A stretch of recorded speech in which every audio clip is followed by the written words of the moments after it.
Hi hello welcome to Kiran TV news. Peddi cinema ఎంత గొప్ప విజయాన్ని అందుకుందో అంటే కలెక్షన్లు మాత్రమే కాదు, రికార్డుల వేటలో కూడా చాలా బలంగా ఉండబోతుంది. ముఖ్యంగా అవార్డుల వేటలో ఈసారి పెద్ది మన ఆంధ్రప్రదేశ్ నుంచి ప్రథమ స్థానంలో ఉండబోతుందని మాత్రం చాలా గట్టిగా చెప్పొచ్చు. అయితే ఈ సినిమాకి సంబంధించినటువంటి కథ అందరికీ తెలుసు. ఒక ఐడెంటిటీ, ఆ ఐడెంటిటీ కోసం ఒక క్రీడాకారుడు పడేటువంటి కష్టం అంతా ఇంత కాదు. ఎంత ప్రాణం పెట్టి ఈ సినిమాలో రామ్ చరణ్ గారు నటించారో నిజంగా సినిమా చూసిన ప్రతి ఒక్కళ్ళు కూడా చెప్తున్నారు.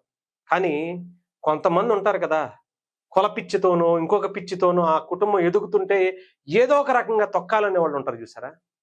వీళ్ళు నిజంగా చెప్తున్నాను కదా, ఇంకా కుట్రలు చేస్తూనే ఉన్నారు. దానికి నిదర్శనం ఇక్కడ చూడొచ్చు. పెద్ద మూవీ హెచ్డి లీక్ ఆన్లైన్లో అట, హెచ్డి క్వాలిటీతో లీక్ అయిన పెద్ద మూవీ నిర్మాతలు అని ఒక వెబ్సైట్లో వచ్చింది. చూడండి, చిరంజీవి గారి మీద ఇలాంటి కుట్రలే చెప్పాలంటే ఇంతకు మించి కుట్రలు చేశారు. ఆయన తినేటువంటి దాంట్లో కూడా వేరే ఏదో కలిపేసి ఆయన్ని మట్టు పెట్టాలనేటువంటి కుట్రలు చేశారు. ఆయన తొక్కేయాలనేటువంటి కుట్రలు ఎన్ని రకాలుగా చేశారో ప్రత్యేకించి చెప్పాల్సిన అవసరం. ఆయన ఎన్ని రకాలుగా అవమానించాలో అన్ని రకాలుగా అవమానించారు. ఒక సాధారణ కానిస్టేబుల్ కొడుకు వచ్చేసి మెగాస్టార్ అయిపోదాం అనుకుంటే ఎలాగా అని చెప్పి ఏ రకమైన కుట్రలు చేయాలో అన్ని చేశారు. అవన్నీ తట్టుకుని ఇసిరే ప్రతి రాయిని పునాదులు చేసుకుని మెగాస్టార్ అనేటువంటి ఒక సామ్రాజ్యాన్ని ఒక సామాన్యుడు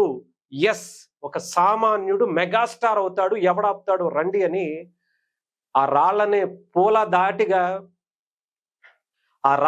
పూల దారిగా మలుచుకుని ఈరోజు ఒక సామ్రాజ్యాన్ని నిర్మించుకున్నారు.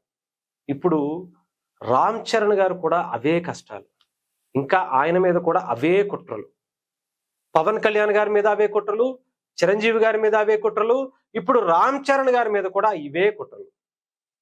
వీళ్ళకి సరిగ్గా ఢీకొనడం చేతగాని ఎదవలు ఉంటారు చూసారా, వాళ్ళే ఇలాంటి పనులు చేస్తారు. చేతగాని ఎదవలు, చేతగాని సవటలు ఈ పనులు చేసేటందుకు పూనుకుంటారు. రివ్యూల రూపంలో చిరంజీవి గారికి సంబంధించి మీకు చెప్పా, పవన్ కళ్యాణ్ గారి గురించి ఆయన రాజకీయంగా ఎదిగేటప్పుడు ఆయన సినిమాలకు సంబంధించి ఎన్ని రకాలుగా ఇబ్బందులు పెట్టారో ప్రత్యేకంగా అవసరంలా. అప్పటి ఆంధ్రప్రదేశ్ ప్రభుత్వం ₹5 ₹10, పవన్ కళ్యాణ్ గారి సినిమా వస్తేనేమో ₹5 ₹10 అమ్మాలి, సామాన్యులకు అందుబాటులో ఉండాలి. యాత్ర అనేటువంటి కొన్ని వ్యాతాత్మక కథలన్నీ తీసుకొచ్చి వాళ్ళకి మాత్రం ₹150-200 పెట్టి టికెట్లు అప్పుడు మాత్రం ప్రజలకు అందుబాటులో అవసరంలా. ఆంధ్రప్రదేశ్కి సంబంధించినటువంటి గవర్నమెంట్ అప్పటి వాళ్ళ బయోగ్రఫీగా ఒక సినిమాని తీశారు. పవన్ కళ్యాణ్ గారి సినిమా వచ్చేటప్పటికేమో ₹5 ₹10 అమ్మాలి, వాళ్ళకి సంబంధించినటువంటి బయోపిక్లు మాత్రం ₹150-200 అమ్మాలి. ఏంటిది? పవన్ కళ్యాణ్ గారు హరిహర వీరమల్లుకి ఆయన డిప్యూటీ సీఎం అయిన తర్వాత కూడా అదే కుట్రలు, ఉస్తాద్ భగత్ సింగ్ టైంకి వచ్చేటప్పటికి అవే కుట్రలు, ఇప్పుడు మళ్ళీ రామ్ చరణ్ గారి సినిమా వస్తుంది అన్నప్పుడు కూడా అవే కుట్రలు. థియేటర్లో సినిమాలు కూడా ఇప్పటికీ షోస్ చాలా వరకు తగ్గించేపించారు. ఒక మీడియా సంస్థ కావాలని రామ్ చరణ్ గారి పెద్ది సినిమాని వాళ్ళ థియేటర్స్లో వేయకుండా అడ్డుకున్నటువంటి పరిస్థితి. లీజుకు తీసుకుని ఎప్పుడో ఇచ్చేటువంటి ఆ లీజుని ఇస్తామన్నా కూడా కుదరదు, మాకు ఇంకా ఎక్కువ కావాలి, ఇస్తేనే మేము వేస్తాం అనేటువంటిది, పక్క వాళ్ళు వేస్తే కూడా కుదరదు అనేటువంటిది చేశారు. ఇప్పుడు రిలీజ్ అయిన తర్వాత ఇలాంటి కుట్ర, నెగిటివ్ రివ్యూలు, నెగిటివ్ కామెంట్స్. ఏందిరా మీకు బతకటం చేత కావట్లేదా? ధైర్యంగా రాజకీయంగా ఎదుర్కోలేనటువంటి చవట దద్దమ్మలు మీకెందుకురా? అయినా సరే ఇవన్నీ తట్టుకుని రాజకీయాల్లో కావచ్చు, సినిమాల్లో కావచ్చు, చిరంజీవి గారు కావచ్చు, పవన్ కళ్యాణ్ గారు కావచ్చు, ఇప్పుడు రామ్ చరణ్ గారు కావచ్చు, ఏ రకంగా వెళ్తున్నారో చూడండి. ఇంతమంది ఇన్ని రకాలుగా అనగదొక్కాలనేటువంటి ప్రయత్నం చేస్తున్న కుస్తీ ఫైట్ ఒకటి ఉంటుంది. దాంట్లో దాదాపు ఒక 20-30 మంది రామ్ చరణ్ గారి మీద పడిపోతారు. అయినా సరే లెగిసి తన్నుకుంటూ బయటకు వస్తాడు. అలాగే కనిపిస్తుంది ఇప్పుడు కూడా. రామ్ చరణ్ గారు ఆ సినిమాలో ఒక డైలాగ్ ఉంటుంది, నేను ఆడుతున్నాను అనుకుంటారు కానీ పోరాడుతున్నా సార్ అని చెప్పి ఒక డైలాగ్ ఉంటుంది. అలాగే ఉంది. పెద్ద సినిమా కూడా నెగిటివ్ రివ్యూల నుంచి, ఇలాంటి కుట్రల నుంచి పోరాడుతున్నాడండి పెద్ది. చిరంజీవి గారి కొడుకు కూడా ఇంకా పోరాడుతున్నాడు. ఆ కుటుంబం చేసినటువంటి సేవా కార్యక్రమాలు కనీసం దాంట్లో ఒక 10% కూడా చేయనటువంటి వ్యక్తులు కూడా చిరంజీవి గారి కుటుంబం గురించి మాట్లాడుతున్నారు.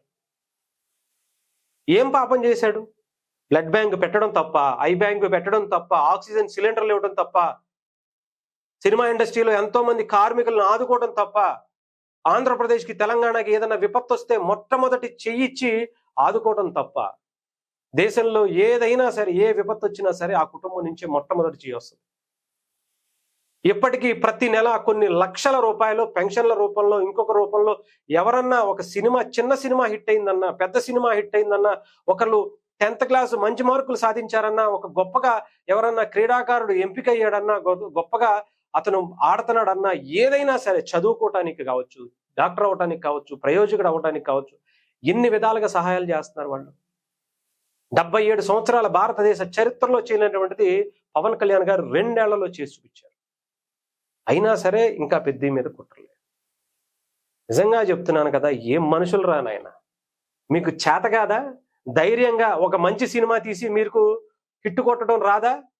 నేను చెప్తున్నా, ఇది మంచి సినిమా కాబట్టే హిట్ కొడుతుంది, అవార్డులు కూడా కొడుతుంది. ఎవడ ఆపుతాడో రండి చూసుకుందాం.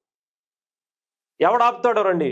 సినిమాలో కంటెంట్ ఉంటే మీలాంటి వాళ్ళు కుక్కలు ఎంతమంది వచ్చినా సరే, మీలాంటి చెత్త నా కొడుకులు ఎంతమంది వచ్చినా సరే ఈ సినిమాని ఆపే దమ్మె ఎవడికి లేదు. రాసిపెట్టుకోండి, మీరు ఎన్ని చేస్తారో చేసుకోండి. సినిమా మాత్రం ఎక్కడ తగ్గదు. రికార్డులతో పాటు అవార్డులు కూడా ఆ రేంజ్లోనే ఈ సినిమా అందుకోబోతుంది. రాసిపెట్టుకోండి అంతే.